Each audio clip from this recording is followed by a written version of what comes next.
this is the entire panel, just us sitting here being quiet.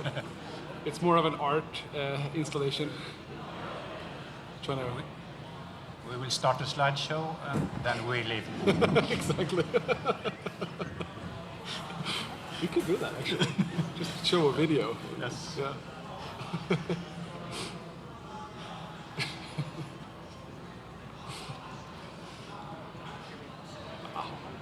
Should we go?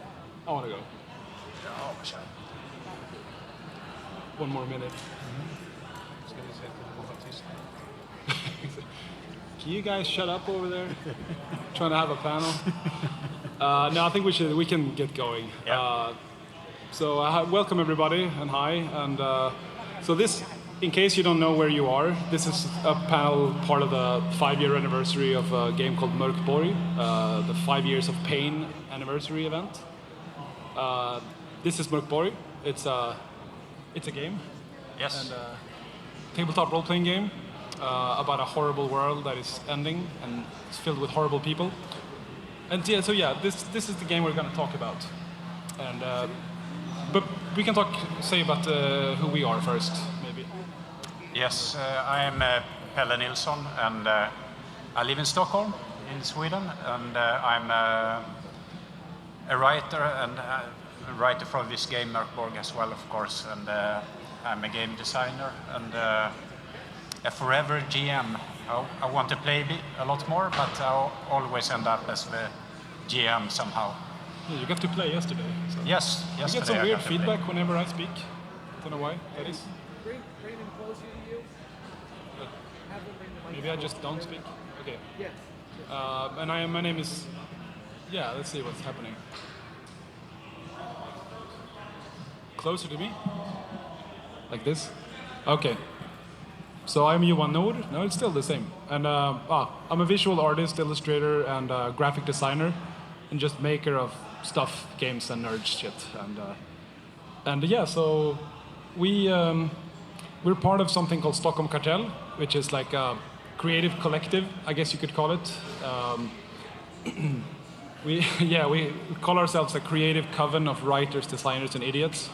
And we're essentially just a group of friends who first and foremost play games together and have opinions about games. And now lately we started making games too. So we go to conventions, mostly in Sweden or like Europe, sometimes in the States. And yeah, you'll recognize us in our cute matching outfits. And yeah, we sell these strange titles. Yep. We have made, like you can see on the, these titles, like Death in Space and Cyborg as well. And you can also see one game that has only been released in Swedish so far. It's called Barkhäxan. It's called Barkwitch. It was my... Maybe we'll come to that later. We'll come to I don't that want later. to talk about it too much yet. But no spoilers. But remember that game. But now we're going to talk about MÖRK BORG. So this presentation has 100 slides. I'm not joking. It's so I hope you're sitting comfortably because this is going to be a long ride. So what the hell is MÖRK BORG then? It's a game. It's a role-playing game. Rules light. It started out as just one small book, and now it's sort of turned into a big international phenomenon for some reason. And the game, we describe it as a doom metal album of a game. And on the back of the book it says it's a spiked flail to the face, and it's rules light, heavy everything else. And I think this description captures really how the game feels. The vibe of it, and the rules of it, and the whole like personality of the game. And it's part of a play style called the OSR, the old school Renaissance. Or revival. Or revival, Yeah. or whatever. No one can agree on what it means. And it's essentially like a philosophy that takes inspiration from the early days of D&D. It's like before the video gamification of role-playing games, when games were more like interpretational, maybe not as detailed, and there's some different ways of playing. But But yeah, it's part of that genre, kind of. Like it's not really that, but we don't follow the rules of the OSR that closely. We don't really care about being like true to some old school heritage or anything. I think many games goes into that direction now that they do their own take of the old rules. Yeah. So, Yeah. In the early days of OSR, so to speak, it was more like clones of the D&D rules from the 70s. Yeah. Yeah. But we're more like the vibe of it, the feel of Yeah. playing old school games. And so the game is, I would say, mercilessly rules light. So it has rules. They're very few and they're easy to learn, and they're quite. The rules doesn't really favor the player. So like even the main test is you roll a d20, you add your modifier, and you want to reach 12 or higher to succeed. And that's harder than average. So by default, the game wants you to fail. So it's like the whole game is against the player, in a way. And yeah, the players roll all the dice. So whenever they fail and die, it's the player's fault, not the GM. So that's good as a forever GM. Maybe that's why you did it like that. Yeah, that was one of the things I wanted, and that the GM could focus on telling the narrative and not having to focus on dice rolling and stuff like that, and put the fate in the hands of the player, so to speak. And the whole vibe of the game is dark and heavy, and it's a horrible place. Like the game, everything sucks at it. The world is dying, and the world is harsh and dark, to the point of it being a parody almost of the grimdark genre. Like from the beginning, I think grimdark was very humorous. Like the old Warhammer fantasy roleplay, there was a lot of humor in it. Like I don't think grimdark should be taken that seriously. Like it's supposed to be, you laugh at your character's expense. It's just like, you have a good time, your characters, they don't have a good time. The visual design is probably, I want to say, the main reason why it's so good. No, it's an unruly visual design. Like it departs from the traditional way of designing books. Some people like it, some people absolutely hate it, and that's fine. That's okay. And I think I wanted to capture the feel of a world where not just the geography is ending, but the whole reality, like the physical laws are ending. And so the design is also sort of chaotic and falling apart in a way. So every spread is unique. And it's kind of vague by design, the game. It's just a very vibes-based game. So you get some inspiration seeds and some like prompts as a GM and players to build from, but there's no detailed descriptions about every location or every faction. It's just like a couple of keywords and some guidance as to how to interpret it yourself. Yeah. And yeah, interpretational, it's very fast. It's like leveling up is just whenever the GM feels like it, pretty much. So there's not a lot of tracking of resources or experience or anything like that. So the idea is that the play group gets to own the game themselves. Like there's no, you shouldn't follow the book. You should follow your heart. Yeah. A little bit like, I think it's called milestone thinking about leveling up. Yeah. And of course you can get worse. Yeah, you can. In this game as well. Exactly. Yeah. That's very important. That was one of the playtesters' suggestions. It's like, oh, why don't you get worse when you level up? And that's fun. So you level down. Or you level sideways. I don't know. You level somehow.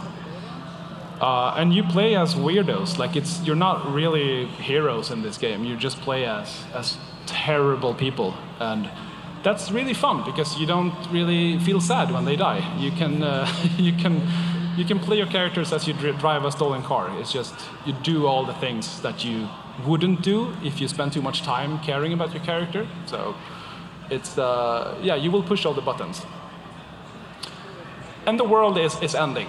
So there is an active apocalypse happening. It's not post-apocalypse. It's pre-apocalypse, or it's just apocalyptic. So every day in the game world, you roll a die. If that die is a 1, one of these miseries happen, and these are like cataclysmic, biblical catastrophes that will change the world forever. And when you do this every day, depending on the type of die that you choose, this will happen more or less often. So because if on a 1 it happens. So if it's a D2, for example, it happens very, very often. Quite often. Yeah. And you can randomize the miseries, rolling 2d6s here. Yeah. Of course, the GM can decide which one is most suitable, but you can also randomize them. Yeah. When it happens 6 times, the world ends when you do it for the 7th time. Yeah. And that's it. And then you never get to play the game again because the world ends. And the rules say that the game and your lives end here, burn the book. So the rules state that you should burn the copy of MÖRK BORG by the end of it. We are very open to house ruling, and I think this is the rule that most people sort of ignore. They don't burn the book. Some people do, and we tried. And these are the best players who actually follow the rules and do the burn the book. But because then they can buy another copy. No, they don't have to do that. They shouldn't do that because the idea is to just play once. It's very hard to burn the book because really it's so full of chemicals. Yeah, and it stinks. Don't do it. We tried it. We tried it on the release party, actually. Yeah. So we released it spring 2020. We had a big party in Stockholm where we sat and lied just like now. And we had good music and beers and people, and it was fun. And we were super excited for this game that we worked on to finally be released into the world and to see people play it and to go to conventions and to get it out into the world and meet everyone. And then the funniest thing happened. Yeah. Literally the week after the release party. Yeah, that's right. It was lockdown. So the world just shut down, as we all know. And that caught us by surprise, and it was kind of a bummer in a way that it sort of died out. But at the same time, I think it helped because everyone wanted to play online, and the whole zeitgeist of the world was very apocalyptic, and also because of the game design, that it was very rules light and easy to get started with new groups and make characters and stuff like that online. Was quite suitable for how people played games for a couple of years during the pandemic. Yeah. So, yeah.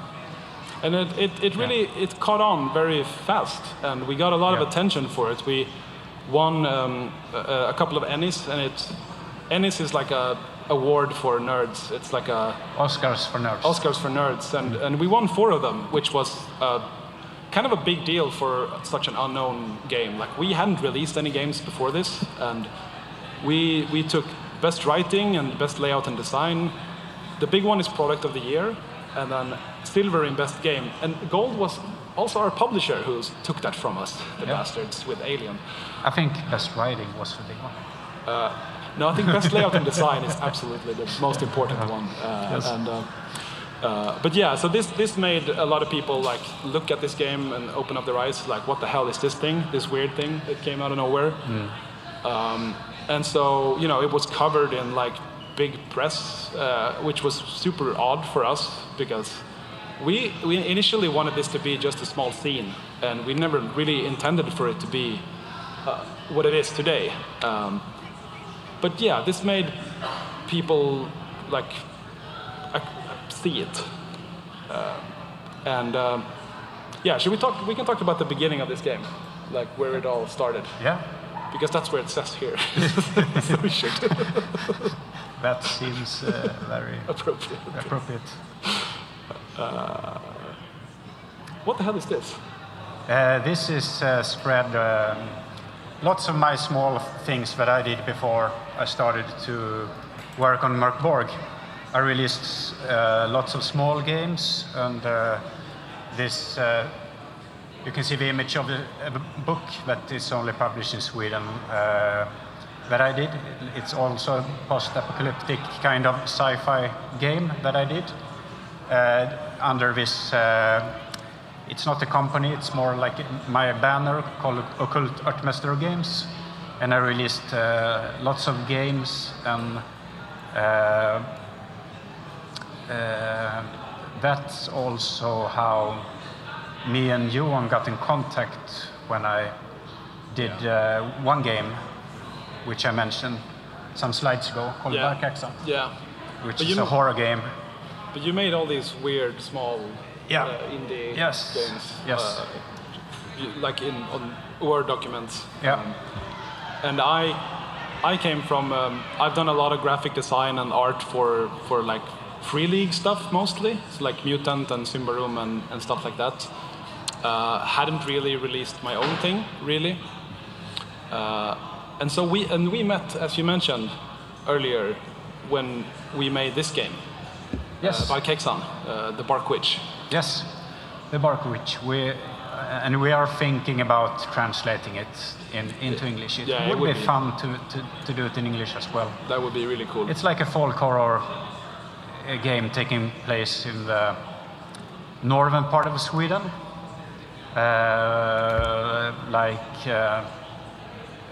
It's quite a.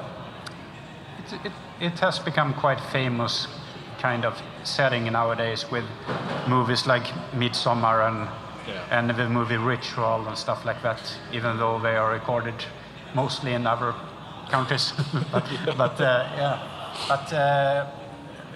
It's a very it's an amazing setting to write for, and lots of people enjoy it worldwide. The kind of Nordic kind of folklore horror tradition. I think it's a very like Blair Witch Project type game. This is, the vibes of it. And it's all because you used to live up in the north in the forest, and when we made this game I also lived in the forest, so most of these things are also based on true events. Yes. No, but then you posted this thing. I posted this image made by another artist, and MÖRK BORG started out as a solo game, and I was very inspired by the computer game Dark Castle back from the 80s. You could play it on Macintosh computers back in the 80s, and Gauntlet is another game that I was inspired by, which is quite OSR, where you run around in rooms and kill monsters. So that's a bit of an OSR thing as well. So yeah. Now you posted this image and said basically, I want to do something about this. Some fun scene maybe, and then I just posted a little GIF of the guy waving, just saying like, hey, we worked on Barkhäxan, and I really enjoyed that. We worked well together. We had the same, way of working, and that was really where this thing started. Where we're like, okay, let's do something again with this, and this was 2018. And this is the original. This is the original MÖRK BORG. Amazing. The first version of it. It's the solo game. Maybe if some of you have a territory scene for MÖRK BORG, you get this game in English as well, called Dark Fort there. Yeah. So that was the beginning of MÖRK BORG. So we basically took that and merged it together with another game that you had made before called GrittR. The design goal was a little bit like MÖRK BORG. I wanted to write a game that was very open-ended, like MÖRK BORG, and a game where you could create characters in a couple of minutes, and you can bring it to the pub or elsewhere and start playing immediately. With very easy rules and so on. So that was I took that and that solo game and merged it into what was to become MÖRK BORG. Yeah. And for those of you who are familiar with MÖRK BORG, you might recognize this guy on the image here. It's the guy called Fletcher in the starter adventure in the core book. Yeah. Not drawn by me. This was before my time in here. But yeah, so and this is the original text for Yeah, and GrittR. the amazing map made by me. Yeah. the first map, and it resembles the map in the core book as well. Yeah. We kept it. Rot Black more or Sludge. less. Yeah. Yeah. I actually kind of like this. We should make a new version of this map. I honestly think it's cool. And I was really inspired design-wise by one particular Swedish scene, a fanzine called Mjölnir. And I think it's the oldest Swedish role-playing game fanzine from the, like 84 or something. This was the 10th issue. It was really spread out, like one issue per 3 years or something. But there was something about this particular scene that I had because it had a lot of handmade. In Sweden, it's called potatistrick. What's that? It's like a potato print. Like you can make, you cut a potato and something, and you put like ink on it, and you press it on the paper. So every copy was like handmade, and it had lots of like different sized pages, and it felt really genuine and like, and you know, punk in a way. So I wanted to make something like this, and I think I made a mood board that because when we made this presentation, I got into our old messenger threads, and I found this one. I had completely forgot about this, but this was a mood board that I sent you to show like where I was right now mentally, like for the design of this game that we're making. So kind of wild and like handmade punk scene look. So with that starting point, I started to experiment, and these are the very first cover ideas for MÖRK BORG that doesn't look anything like what we have now, but this is what we started out with. So the first one on the left there is with that image that you posted about the other artist, who is an amazing image, but we went another way.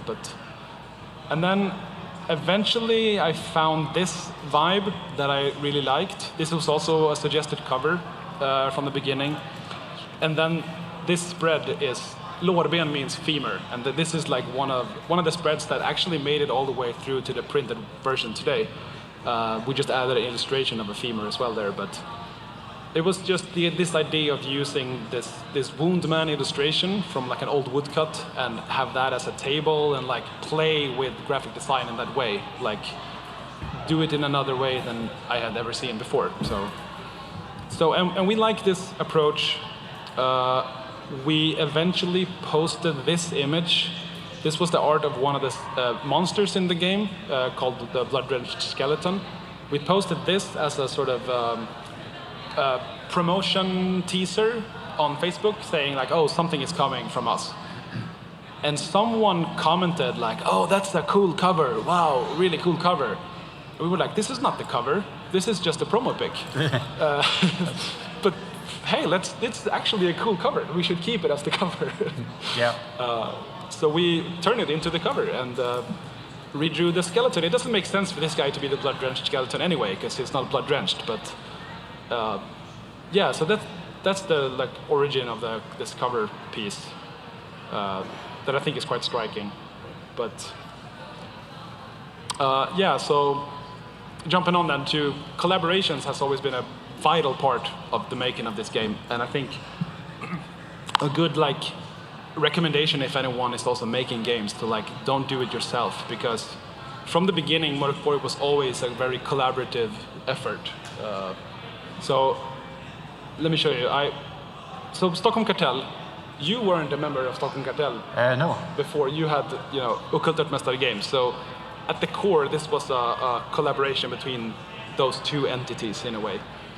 And we also worked together with Free League Publishing, who you might know, who helped us publish this thing and get it out there. And we worked together with an Italian dungeon synth label called Heimater Catastrophe. I might have butchered that name. And a band called Gnoll, because in the original Kickstarter for this game, we made a dungeon synth cassette with just custom-made dungeon synth music for the game. So they were involved in it, in like shaping the whole thing. We also worked with a Swedish doom metal band called Domkraft, just borrowed a song from them for the promotion video. And then a writer who worked as an editor here for this game called Patrick Stewart, not the actor, who helped us with the English translation because he's done several books like Veins of the Earth and other books. Amazing guy. Yeah. So this game was really a big collaboration of different people and different companies, and it's not like we made it just the two of us. We usually say that in the booth, but it's a complete fabrication. Yeah. But the book we did. Yeah, the book. Okay, it's not a complete lie, but no. No. Yes. No, so it's just, and we've kept doing that. We've kept collaborating with people a lot. And we still do. Like, we have a Discord that's super active. And I hope there's no sensitive information in the screenshot, but I don't think so. But even before we launched it, we had a Kickstarter, and before it was finished, we started a Discord channel, and people were just very active from the get-go here. And just came with, they were hyping it up, and they were coming with ideas. And when we sent them the first PDFs, I think, some people started making their own hacks of it even before it was released. So there was one guy, a Swedish guy called Svante Landgraf, who made a hack for a subsystem for like traveling and seeing random encounters on the road and stuff like that. And he posted it here and was like, I made this thing. And we loved it so much. So we asked him like, hey, what if we make art for it and like edit it and lay it out and we put it up on our website? Like, would you be cool with that? And he said, yeah, absolutely, let's do that. So we figured out a program or like a concept for that called the MÖRK BORG cult. So the idea, and we just kept doing this. So the idea was that people send us stuff that they have made, and we like curate it, and we make art for it, we edit it, we lay it out, and we post it on the website. And the guys, the people who wrote it, they can still sell it in its final form because it's theirs. We just give it away to them. And this spawned a great number of, I think, really cool modules, like adventures and classes and like items and stuff like that. And we eventually, they're still on the website for free, and we also put them in print into 2 scenes, together with stuff that you and I did. Yeah, and yeah, these scenes are still available. We have them here as well at VisCon. So yeah, But they also, were the first products coming from after the release of a core book. and I think it's a fun thing because it sort of blurs the line between official and not official, because I've always been a big, like, I don't want to be like above I hate the word fans. Like, I don't want the concept of fans. I want everyone to be on the sort of equal level. So I want to bring the other creators into our products as well and like mix it all up. But yeah, we released these. We made PDFs for the Swedish text that you wrote. Yeah. With like optional covers for this. But then we found out that this took a lot of time for us because we became a bottleneck. There were so many people sending us pitches and like material, so we felt bad for like stopping them because we could only do so much. Yeah. We wanted to focus on our own things as well. So that was the reason we made the third-party license. Also inspired by other games that has similar things, but the third-party license is essentially just us saying, hey, you can release whatever you want for this game or compatible with this game or based on this game. And we don't take a cut. We don't take a percentage. There's no like, we don't have to like approve it or anything. Just, it's yours. It's an open source, basically. Mm-hmm. The license is super simple to understand. You can just, it just basically says you can't say that this is an official thing. You can't say that we did it. If there's any like legal trouble, it's on you, kind of. It also says like you can't do NFTs, and you should make it dark and depressing and cruel and weird, but don't make it like sexist or racist or homophobic or transphobic, or just don't be an idiot, basically. Because it's important for us to like have this be, even though the game world is horrible, like the community doesn't have to be. So, and this kind of worked. Yes. The third-party license. It blew up because everyone wanted to make a MÖRK BORG hack and a MÖRK BORG thing. So these are all like games, I think. Some might be event. No, these are all games. Maybe and also adventures. Sorry, but yeah, titles. These are things that people did, and it just became like an avalanche of of releases. That's right. There's also a fun anecdote because I got to freelance as an artist for some of these titles. So they would hire me as an artist to do the cover art or like illustrations in the things. So speaking of like blurring the lines between official and not. Yeah, and it was the same with me. Yeah. I did some monsters for Pirate Borg and helped out with some starting adventure for a game or stuff like that. Yeah. So it was quite a interesting situation. Yeah. It became its own like ecosystem in a way. Or inbred, I don't know. But there's also a website. This is my favorite slide, by the way, of all slides. If you go to this website, Yes. it's called Libris MÖRK BORG. It's a database that some lunatic has started to try and to like gather all the things that's been released. Everything that has been released. It's not updated now. I think they realized that it's like a futile experiment to do that. But when they stopped, it was 1,800 titles in there. I think it's well over 2,000 now. Yeah, sure. Released, and it's things of all kinds. It's like they make miniatures for this game based on the like entities and factions and monsters and stuff in the game. These are super cool, and we don't have anything to do with these. Like they do their own thing. So we got miniatures, we got like cassette, what you call it, cassettes, with music that also has a game in it, like a board game in the packaging. Yeah. And an iPhone app that you play, also super cool. This comes with a small skeleton figure. There's a skirmish game called Forbidden Psalm that's based on MÖRK BORG that it's fully compatible. So everything in MÖRK BORG can be used in this miniature skirmish game. And it also has its own third-party license. So it's like a fourth-party license. It's its own thing, really. Like it's its own community around that.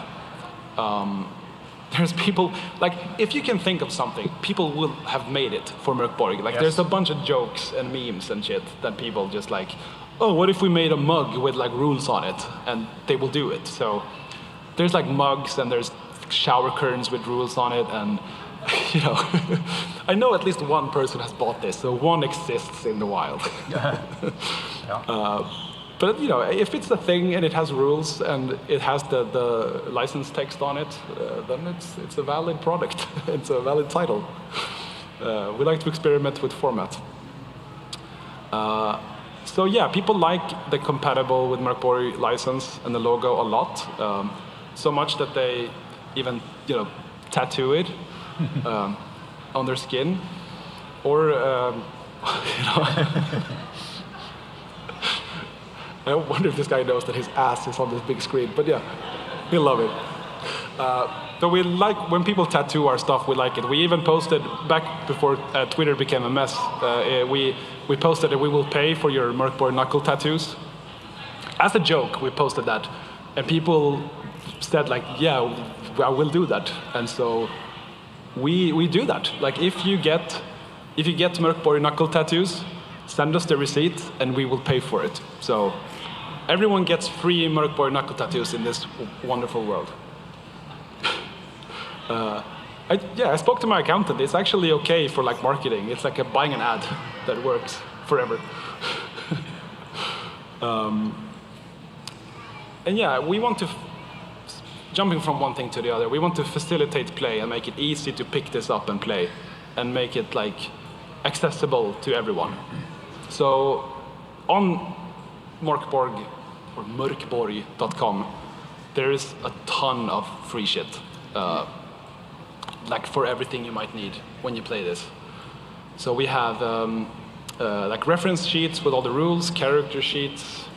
There's all these things that I talked about earlier, and the adventures and stuff. We have 3 pretty good generators to generate characters in like a second, dungeons, and monsters.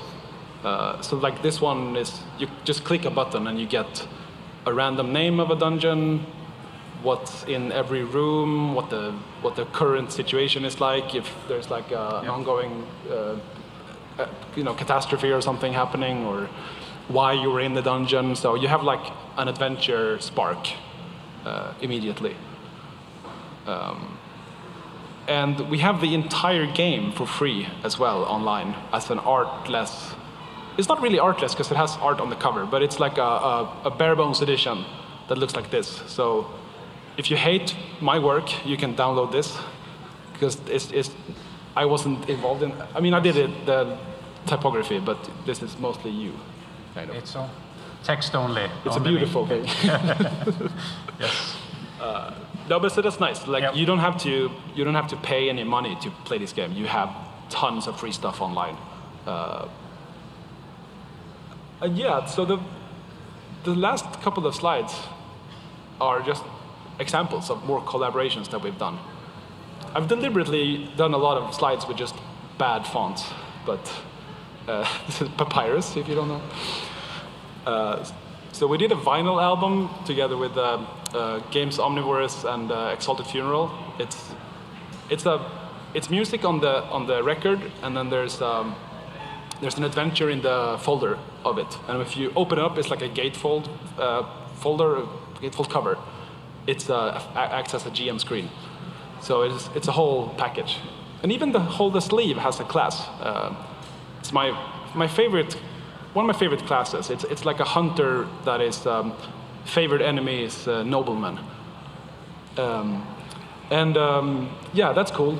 We had it in the booth. We don't have it anymore, so sorry about that. This cassette. Yeah, the tape we talked about that was available during the Kickstarter, and the Italian company release it every now and then. Yeah. As well. In super small quantities. That's their pitch. Yeah. That everything should sell out in 15 minutes. Yeah. Yes. Let's make it exclusive for some reason. Yeah. But we actually made this into a vinyl as well. So we have it. We have a few copies still on our web shop. I should have a slide with the web shop here. It's called pittrapshop.com. So pittrapandshop.com. We made this is a strange thing as well. We made a comic thing together with a Polish comic artist called Lukas Kowalczyk. Sorry, Lukas, for saying your name like that, but it's a comic that you can read in whatever direction you want. You follow a group of adventurers in like a dungeon, but you can also play the dungeon that they're in as a GM. And none of this is described in this. Like, every reviewer is super confused to what the hell this thing is, and that's fine, I think. But it's a fun little artifact. And not a lot of people do comics in role-playing games, so that's fun. We did miniatures together with Westphalia. These are like hand-sculpted, tiny miniatures for the classes and monsters and things. By, I can't remember his last name, but it's Boris, I know, the artist. Really cool. 2 times we did Kickstarters for this. Yes. 2 different waves of miniatures. And we made a beer, of course. We brewed a stout. It tastes like burnt wood, kind of. It took a while to drink the bottle when I tried it, but it lasted for a long time. Yeah. We wanted it to be 6.66%, but we couldn't reach the exact thing. You can reach the exact number. Yeah. And it was you couldn't just hand wave it and say it. It had to be exact. So next time maybe. We're making an action figure of the cover guy as well. Like a fully posable action figure with the skeleton. That's cool as hell. I'm not a big action figure person, but I like the idea of having one. It's coming out soon. And then, of course, we have a video game coming. Side-scrolling action RPG that an Italian studio, Morbidware, is doing. We have a machine over here if you want to try the alpha as well. Yeah, it looks like this. Not the demo doesn't look like this, but the machine looks like this. Yeah. If you go to booth 20 and you can play it, it hasn't crashed that many times. It's it's quite stable and it's very fun and unforgiving. And the fun thing about the game is that it runs on the system of the game, like the role-playing game. So it actually plays MÖRK BORG. Like it uses the same You rules. can't use spells if you're a certain class and stuff like that. Yeah. Because you're illiteral. Yeah. So we hope this game will be released in like Christmas time or something for the backers. For them, I know, alpha, exactly. And it will be on Steam first and foremost, and then maybe later on some consoles. We don't know yet, but we see. But it's so, it's unreal in a way to, the thing that started out as a small scene. As a paper? Be this, exactly, as a small solo game. It was a paper, more or less, in the first stage. But to do all these weird stuff, and most of these things are not our ideas. It's like people reach out to us, like, hey, do you want to brew a beer? And like, yeah, of course we want to do that. Or you want to do an action figure or a video game, so it's, just we keep doing it until it all ends in catastrophe, which you will probably. In 2 years, then year 7. Yeah, exactly. So yeah, this is the stuff that we do, and the games that we play. Look out for these. Don't mind Barkhäxan, it's only in Swedish, but look out for the other games if you want to play them. And if you don't want to play these games, you can play the millions of other games that are based on MÖRK BORG. Or you can play other games not based on MÖRK BORG if you really want to, but it's you shouldn't. I think that was really fast. Mm-hmm. Yeah, we were...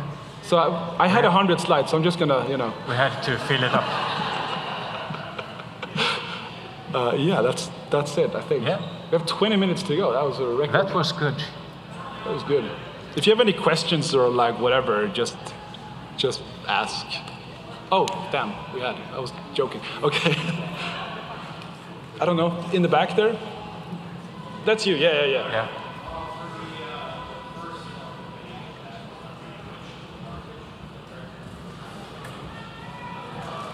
What?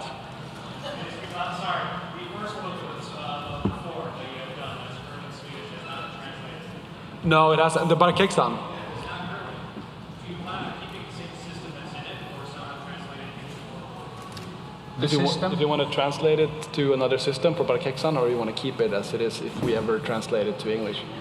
If we translate it to English, I think we will keep the same system as it is. Maybe streamline it a bit more, because there are 2 different systems for combat and when you do other stuff. So maybe I would like to streamline that into one system and make it a little bit better if we translate it into English. But keep the same vibe. It's even more rules light than MÖRK BORG. Yeah, it's very simple. Yeah. Any other? We had another question. That's someone there. Yeah, sure.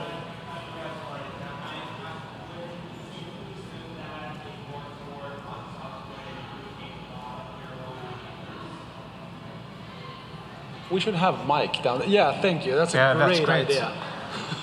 Excellent. I was thinking if I had some I didn't problems. think of this. I didn't think of this at all. And I have bad hearing, so I'm sorry about that. Yeah, thanks. That helps tremendously. Oh, it doesn't work. He's gonna. Okay, it's gonna. He has to start it. Okay, try it now. Testing? Yeah. Would it be safe to assume that a MÖRK BORG hot sauce would include a lot of Carolina Reapers? Yeah, we should do that. If anyone want to make a hot sauce for us, with us, then we're good for that. Yeah. Let's do that. Yeah. How much Therian did you listen to while writing this? And what's your black metal band name? And don't tell me you don't have one. I won't believe you. My black metal name. I'm not sure. I don't. Maybe it's called Earthmaster Games. Then I don't have a name actually. No, but I should think about it. We have I think my name is Pelle. That's kind of black rest metal. in peace. Yeah. From the guy from Morbid and Mayhem. His name was Pelle. Pelle, So the that's book- kind of black metal. There's actually a small anecdote. The book is Yeah, actually you can dedicated. See that it's when I wrote the book, I dedicated the game to him, Pelle Olin of Mayhem. Yeah. So when you said that you were gonna pay off for the MÖRK BORG knuckle tattoos, what if they're connected all the way to the arm? Would you pay for that too? It's just that's not knuckle tattoos. But they're connected. It's connected. It goes all the way down. I'll pay for the knuckle part, of course. Okay, and also would it be like just the front or the back? No, they can do the back as well. Oh, okay. Yeah. It has to say MÖRK BORG though. It can't be like anything else, you know. Yeah. Okay, so it's just front Just MÖRK MÖRK, BORG, yeah. and then back it's Borg, and then MÖRK, and there you go. Yeah, we can talk about it for All sure. right, all right. Sure, yeah. If that's the case, it's gonna be like $600. Let's do it. We should have a tattooer in the booth. That'd be sick. Yeah. Not so much from a product standpoint, but from like a community standpoint, what is your favorite element of what you guys have built with the Borg world?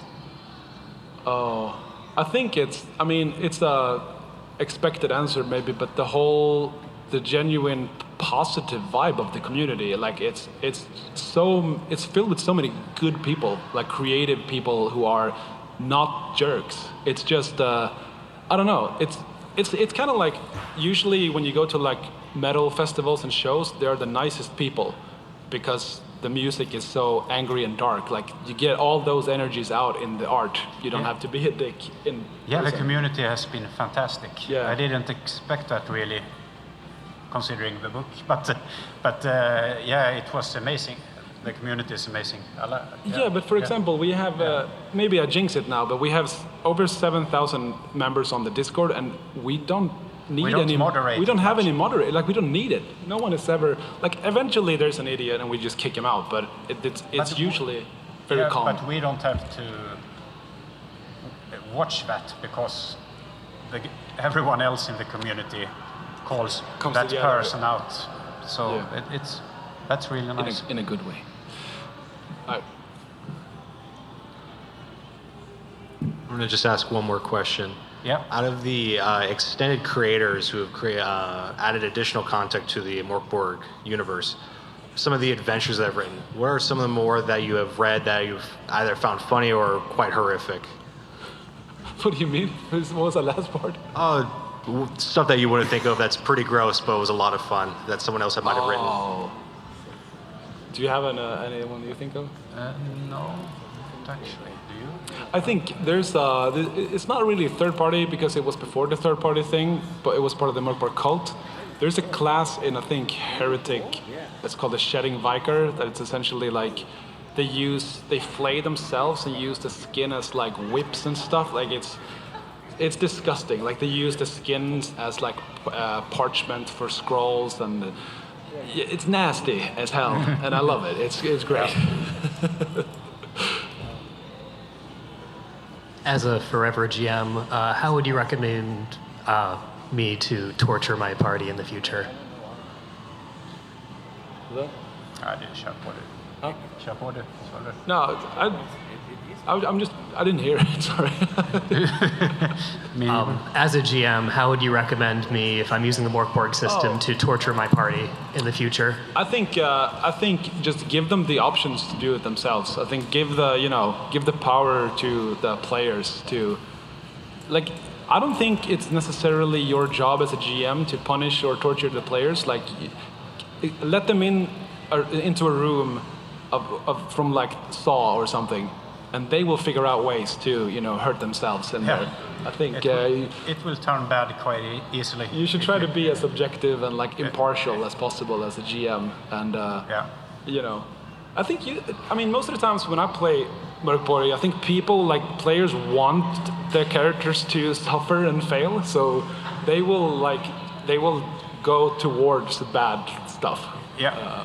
In a way. And lots of GMs, I think, only give the players an area to play with, and bad things happen. Yeah. So I don't think you have to. Just like a playground. Yeah, it's like a playground for mistakes and bad things to happen. Yeah. The other. Oh. Got another one. Sure.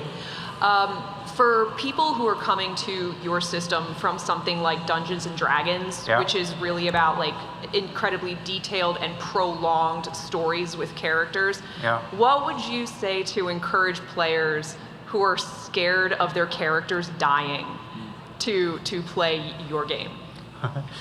Yeah, it's a tricky question, because if you want to be a superhero, it might not be the right game, but I would also tell them about the old versions of D&D when magic users or fighters had 1 hit points as well and died very easily.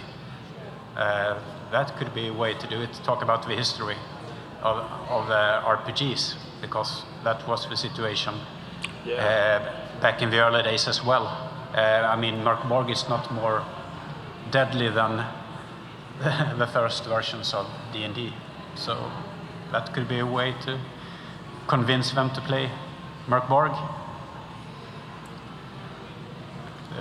Boring answer, maybe. But but it's true. It's true. Yeah. You kind of stole my question, but I'm going to piggyback on that. So Horrible Wounds was like amazing for me as a GM, because you're breaking down a wall of your character just dies. And now it's not like, okay, you have a limb missing, you're ripping that character apart instead of just killing them. And I really like those kinds of elements. I've played other Free League games, like their Alien RPG and everything, and there's been a lot of criticism that I've seen, not a lot, but here and there, about those kinds of games being a GM's game. And I think the Horrible Wounds and stuff like that kind of throws balance in the opposite direction. Do you guys have any other planned material similar to that, to kind of push towards, characters not outright dying? Because I think it's a failure as like a GM to just be like, your character's dead, that game's over, bye. And they can die in really, really unexciting ways in MÖRK BORG. So I don't. A lot of my characters in my game have like survived a long time. So we don't have anything planned for that. So Horrible Wounds is to be clear, it's a third-party thing. So we didn't do it. We helped publish it because we think it's amazing as well. And I think I don't know. I also like the lethality of it because it makes you really be careful about combat and like avoid it. Like don't rush head first into a fight. Fight dirty. A fair fight is a bad strategy. So no, I don't know. It's the short answer to that. I think. Yeah. That still answers my question. It still answers. Yeah. But damn, the screensaver. Yep. One more from me. Sure. Yes. Playing MÖRK BORG, it really reminds me of the Fantasy Flight Warhammer games. Like Dark Heresy, Rogue Trader, even the 4th edition Fantasy. Yeah. I'm just wondering, is that, am I out of my mind, or was there influence there? Right. I understand the question and why. When I wrote the setting and stuff like that for MÖRK BORG, I hadn't read Warhammer actually. But it's not about the setting; it's about the systems. Yeah. So it was a coincidence with like it's a bit like Warhammer has the German sounding names and stuff like that. And that was the same with MÖRK BORG. Right, I'm more meant. system. Yeah, the systems. Like Yeah, for the instance, system. Okay. omens and fate points, very very similar. But and also, Yeah. you know, the idea that you roll, at least in some versions of the Warhammer role playing, you actually do roll agility to avoid, or you roll your dodge to avoid an attack, rather than the DM throwing all these dice. Yeah, sure. Or was that just coincidence? That was a coincidence. I was more inspired by other OSR games like the Black Hack, for example, where the players make all the rules and roll for dexterity to avoid damage. So I was more inspired by games like that. Okay. I didn't know much about Warhammer when I wrote the rules for Gotcha. Oh, maybe take a look at Dark Heresy and Rogue Trader and see what Yeah. There is I think maybe I added that there is a small but vicious dog though in the inventory list, so that's a direct reference, like a small love letter to Warhammer Fantasy. Yeah. Of course. Small and vicious dog. Small but vicious dog. Yeah. So we have time for a couple of more questions if anyone has it. Otherwise. Yeah, it was really nice to. Are there any other creators in the space that you'd like to work with? I know you're doing a lot of collaborations that are kind of coming your way, but is there anybody out there that you're like, I want to get a project with that guy? Yeah, there's a ton of them. Too many. Yes. My biggest problem right now is just time. Like I have so many projects that I want to work on, but I don't know. Like there's so many hours Yeah, today. people come up to us with lots of cool ideas. Yeah. So it's. I hate to say no, but yeah, it's too many to name. Yes. So yeah, it would be cool to do a hot sauce. That was a good idea. Let's do that. Yes. Yeah, I think maybe we should wrap it up. Like it's 4 minutes left. And we will be in our booth here until 9 o'clock today, and we will be here tomorrow as well. Yeah. If you are here tomorrow, we will still be here. If you want to come up and talk more with us, we will be there. Yeah, and if not, then it was great to be here and talk for an hour. Thank you for coming. Yeah, thank you for listening.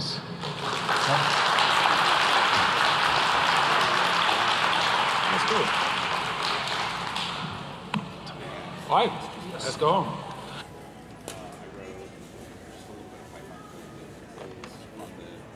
Stage 4 API, and it just like gets all of the